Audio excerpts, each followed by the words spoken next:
Now, from CBS News Miami, this is Facing South Florida with Jim DeFede. Welcome to Facing South Florida. I'm Jim DeFede. Miami-Dade Mayor Daniella Levine Cava is up for re-election this year in what could be one of the most contentious races in South Florida. She is widely seen as the favorite and has enjoyed solid approval ratings, especially for her handling of the tragic events surrounding the Surfside building collapse. But she has also stumbled recently, rolling out and then rescinding a plan to raise taxes for major improvements throughout the county. And she has mishandled the PR nightmare we all know as Miami International Airport. One of her leading opponents in this year's election is Manny Cid, the mayor of Miami Lakes. Now, although this is a nonpartisan race, it is no secret that Levine Cava is a Democrat and Manny Cid is a Republican. And Manny Cid is here with us today. Manny, thank you very much. Thank you, Jim. All right, let's do the nice part first, and then we'll get into the politics of everything. We are taping this on Thursday because tomorrow, Friday morning, your wife is scheduled to give birth to your fourth child. Congratulations. Appreciate it, Jim. And if you know anybody selling a minivan, let me know. I got to switch cars now, so. Do you have a name picked out? Not yet. Well, tonight we're meeting as a family, and we're making that decision. Tonight. We have top 3, top 4, top 5, but our other 3 kids are going to participate in that process. So. Oh, some of those kids are probably going to be a lot of Taylors and Britneys, or do we know boy or girl? A boy. It's a boy. Well, let's hope it's not Taylor or Britney then, that the girls vote for. Anyway, let's get into this race. You heard me say that Daniella Levine Cava is probably the favorite right now. Do you disagree? It all depends, particularly with Democrats in the county who are 35%. Obviously, she's a favorite. But what has happened is that now independents are moving away from her. So numbers are changing, things are changing rapidly, and I think in the next couple weeks you're going to continue to see polls showing that it's getting tighter and tighter and tighter. And it's going to happen closer to August 20th. And there's a major possibility that we'll see a runoff in November if we don't pull it off August 20th. It's likely that there'll be a runoff because you've got several candidates in the race, but let's talk about why you're running. I mean, that's always the bottom line. You're not running just to unseat her. Why do you want to be mayor of Miami-Dade County? Look, I could have ran for 1,000 other positions. I had people calling me to run for school board, state rep, commission. I want to be in an executive position. My skill set translates really well with the county mayor's position, which is an executive position, and our residents want somebody that's going to be accountable directly to them. On top of that, this is the most consequential election in our county's history. In the last 3 years, we've seen 135,000 people move out of our county, particularly middle-class people that have said they can't anymore with high taxes, congestion in our roads, and regional services that are all in crisis. I mean, you're talking about the airport, garbage, animal services, transportation. Now the state just fined water and sewer for dumping sewage into the bay. So you're seeing all that happen at the same time, and this election will decide if our county is going to be the beacon of hope or if we're going to turn into one of those northeast counties like a New York or even out in the west like a Los Angeles. So you're well known in the Miami Lakes area, but for the rest of the county, give us a little background. What do how do you make a living? Tell folks exactly a little bit about Manny Cid. Well, I own a small business. I own a restaurant in my community. So during the COVID pandemic, when we couldn't find anybody to work, I was a cook. There, I cooked for about 1.5 years, but on top of that, I spent 7 years in the state legislature as an aide, 12 years now in Miami Lakes, between 8 being the mayor, 3 as vice mayor, and 1 as a council member.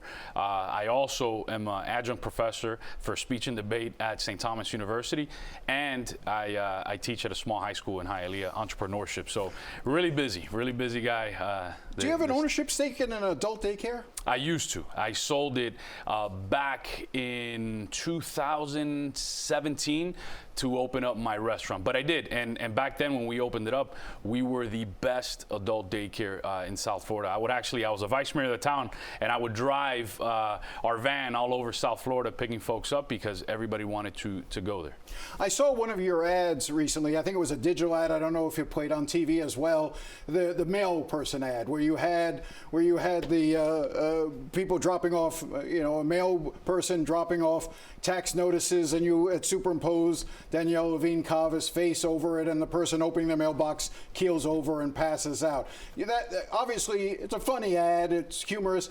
Your point being that this was an attack related to the $2.5 billion bond issue that she had initially proposed and then withdrew. Why do you think that's a bad idea? Well, she doubled down on it. That's the most dangerous point of it all. Not only does she withdraw it for now, she says she's bringing it back, an expanded version in 2026. And I think it's a bad idea because not only will it increase the costs that our homeowners have, not only homeowners, but those that are renting. That's something that the county forgets. Every time that you raise property taxes, it's a pass-through to renters. But it's a bad idea because our residents, the majority of them, don't trust the current administration of the county to deliver on a lot of these promises.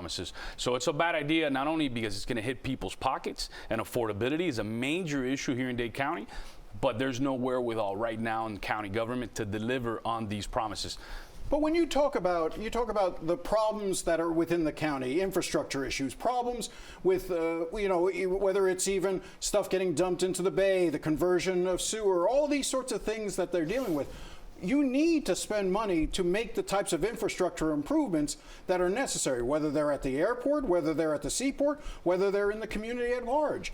Bond issues play a vital role in it. Why would you be opposed to doing some sort of bond issue if you thought that it was going to actually improve services? Because the money's there already. We're talking about a county budget that's $12 billion, more than 20 states, more than the vast majority of countries in Central and South America and the Caribbean. The money's there, Jim. I mean, we saw it happen not too long ago when the finance director forgot to send one paper to the state. It cost taxpayers $60 million with the gas tax. And what did the county do? They took COVID money that should have gone to infrastructure, that went to infrastructure in Miami Lakes, and they sealed that hole in the county budget. But you're not opposed to bond issues. Didn't you in 22 support and push for a bond issue to create a new park in Miami Lakes? Well, it wasn't a new park. It was an issue that was pending since I was a sophomore in high school, and it came to fruition and matured when I was mayor. And it was one of those things that it was in the town's strategic plan for over 20 plus years. And when it came up, we said, you know what? Let our residents vote for this. We had an opportunity if we wanted to. Well, isn't that essentially what Cava would have done? She would have let voters decide if they want to have. In other words, I guess what I'm trying to say is, why is it okay for you to propose a bond issue in your community, and it's not okay for Daniella Levine Cava to propose one countywide? Very different. Daniella Levine Cava just showed up one day, said, hey, I want to do a $2.5 billion bond. Her own commission didn't even know. Her own staff didn't even know the details. And she now went running around. In Miami Lakes, this was a question that was pending in a transparent fashion since 2000 when the town incorporated. When I was a sophomore in high school, and it literally matured year after year after year, and I said, you know what, put it out to the residents. It was a transparent process. Our residents voted it down, but they knew about it. She proposed a $2.5 billion plan with no plan. And I think that's what created a major issue, not with the community at all, just with the commission. She lost the votes on the commission. Even the commissioner, who she said, hey, she's going to be my champion on the commission, kind of freaked out and said, look, I don't even know what's going on here. And I think that's why she had to pull it back. But the part that is really dangerous, she's saying she wants to expand it and bring it back in 2026. Again, there are no details, and that's the big difference. In Miami Lakes, we do strategic planning. There's Imagine Miami Lakes 2025, where everything is laid out in a transparent fashion, where we bring in the community, we bring in stakeholders, we sit down, and we come up with plans. You can't just wake up one day and say, hey, I'm going to propose a $2.5 billion bond because I want to, with no details. And I think that's what was So what do you see wrong. as the improvements needed in the county? Where would you prioritize, and where would you get the money from? Well, number one, you have to roll back property taxes. I mean, that's just a reality. Our residents can't pay any more property taxes. Not only our residents, but those folks that are renting and our small businesses. I mean, that is all a pass-through. When you open up a small business, you're not homesteaded. It's a triple net lease, and it's a pass-through into your lease. So now we're raising that cost on our small businesses. That in turn raised the cost on our consumers, and that's something that's vital. We did it in Miami Lakes. We were the only city this year that rolled back property taxes, and we still had a $2 million surplus that we're utilizing now. When you cut back on property taxes, though, countywide, are you going to cut services, and what services do you think need to be cut? Well, I'm not going to cut services. I'm going to reform the county. I'll give you a perfect example, Jim. Transportation. But that does sound. When you say people are going to pay less and get more, that sounds political speak. But give me your example. Go ahead. I'm sorry. And if you have the experience on how to be an administrator, so I understand both worlds, right? The private and public sector. We've never had a county mayor who's owned a small business.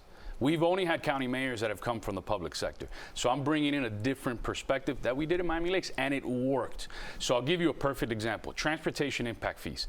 Right now, in the west part of our county, where we're sitting at today, every time there's a new development, millions of dollars are derived from that development for police impact fees, transportation impact fees, parks, etc. What's happened historically is as though those dollars have been mismanaged.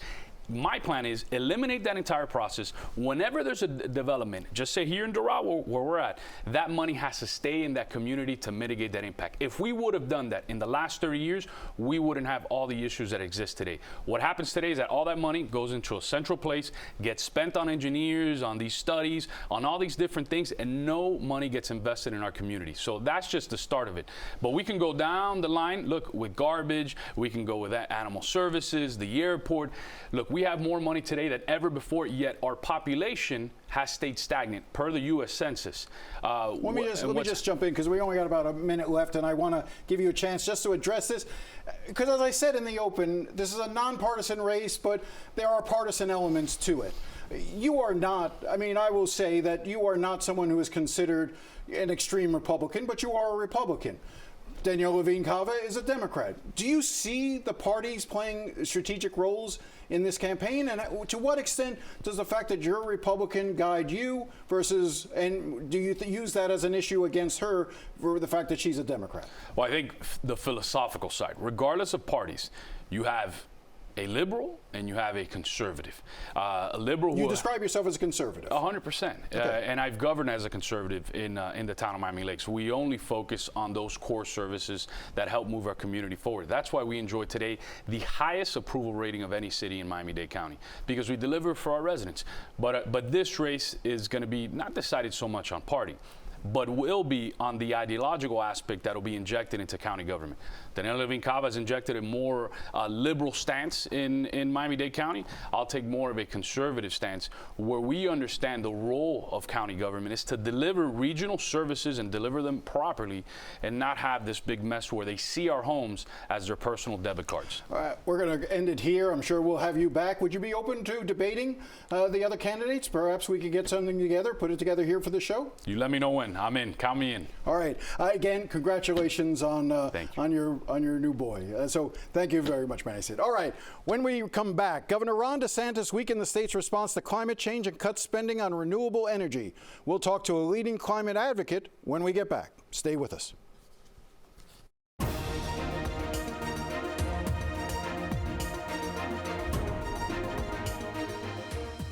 Welcome back. 2 weeks ago, Governor Ron DeSantis signed a series of bills that stripped the term climate change from many state laws. The bills also reversed other climate-friendly policies. For instance, the state will no longer be required to consider climate change as it develops energy policy.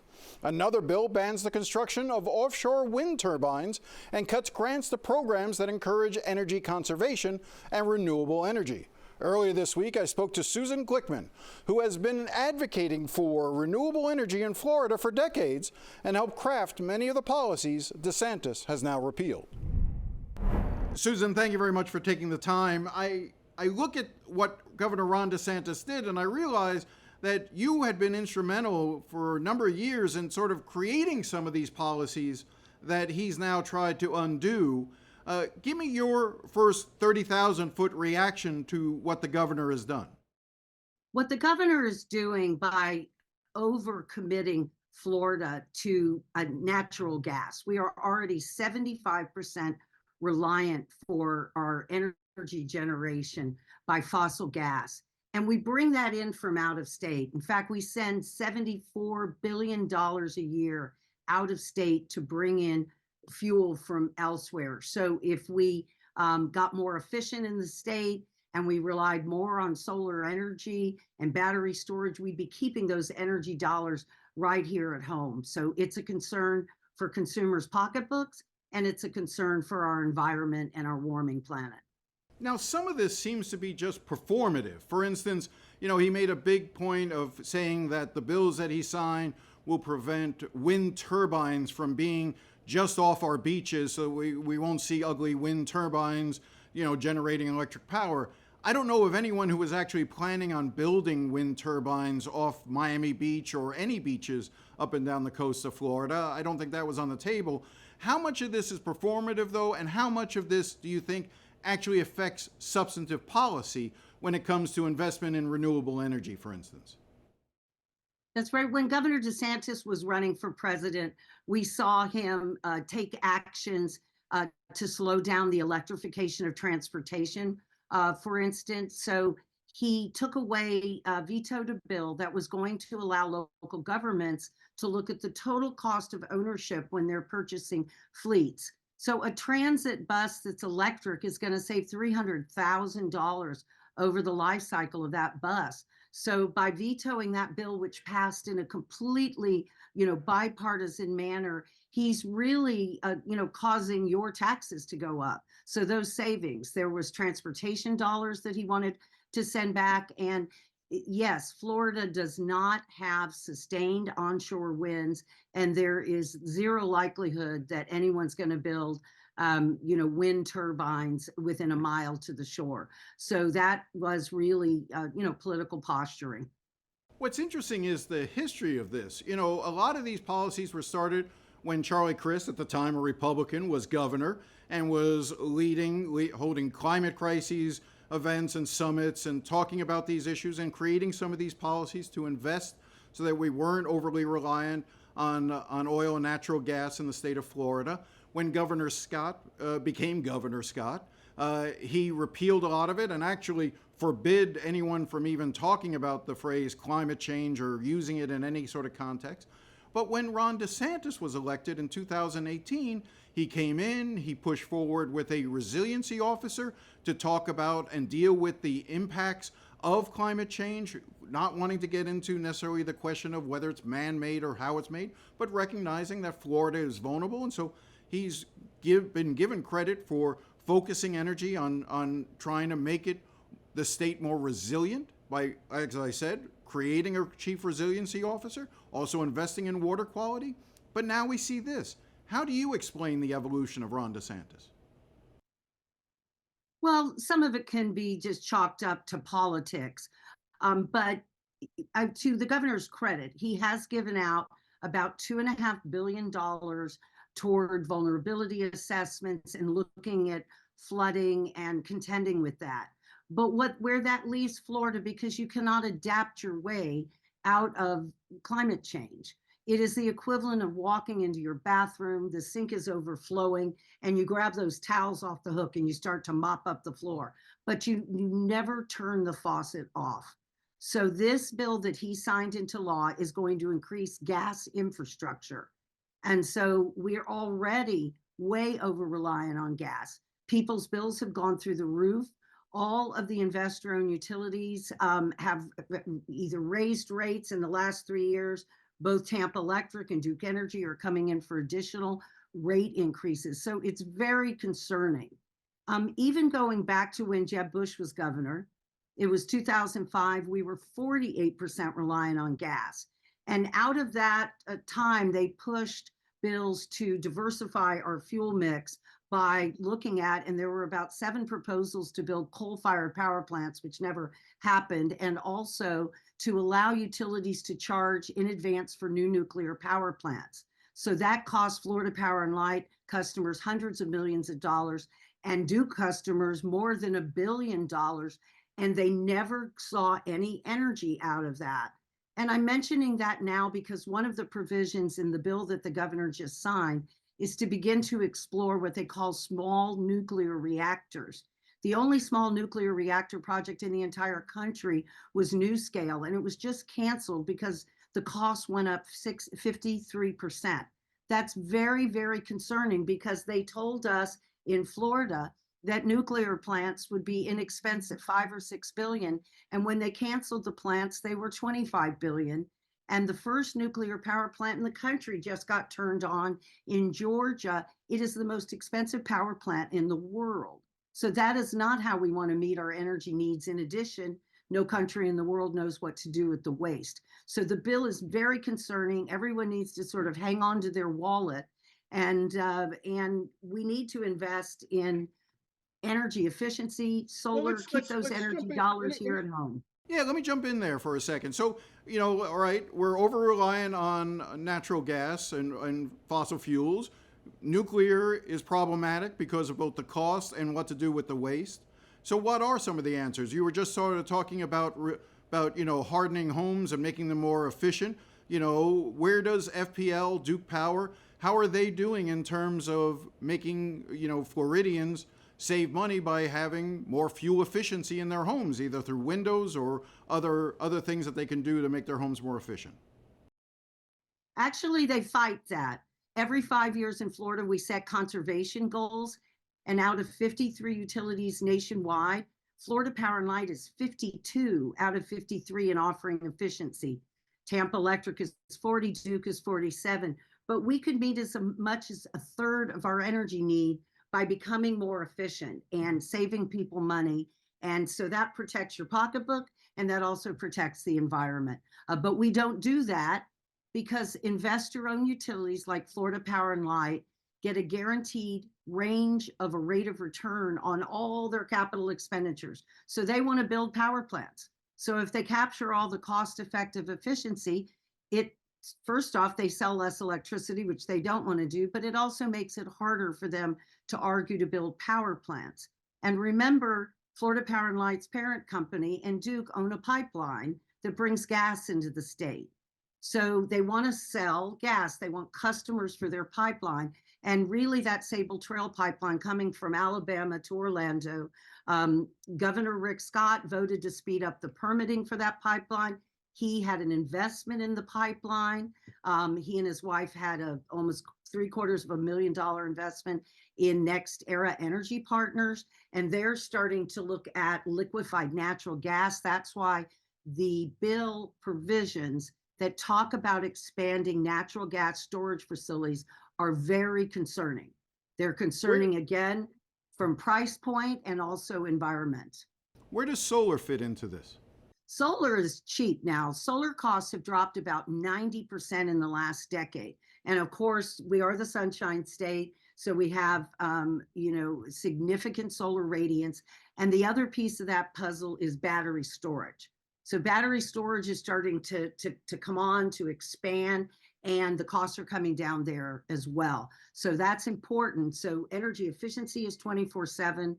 We have a lot of solar opportunity here in Florida, and we need to put solar on roofs. Are we taking advantage of that solar opportunity? Do these bills encourage it or sort of lead us away from it? We've got about 4% solar. We can do a lot more. The utilities are embracing what we call utility scale solar, but we also need to do more solar on your roof, on the roofs of nonprofits, businesses, and local governments. So it's starting to happen. But the problem is, if you're paying these exorbitant, energy bills, you get locked in, right? We get locked into gas. Once the Public Service Commission approves a power plant, we're going to pay for that no matter what. And those can become stranded assets. So we need to upfront figure out the lowest cost way to meet our energy need and protect our environment at the same time. So solar is growing, but not fast enough. Susan, I could talk about this all day with you, but I think that's all the time we've got for right now. We'll certainly follow up with you. Thank you for your time. You bet, Jim. Thank you. We'll be right back after the break. If you have any thoughts or comments, feel free to contact me at jdefede@cbs.com. I do enjoy hearing from all of you. Well, that's all the time we have. We'll be back again next week. Thanks again for watching, and enjoy the rest of your day.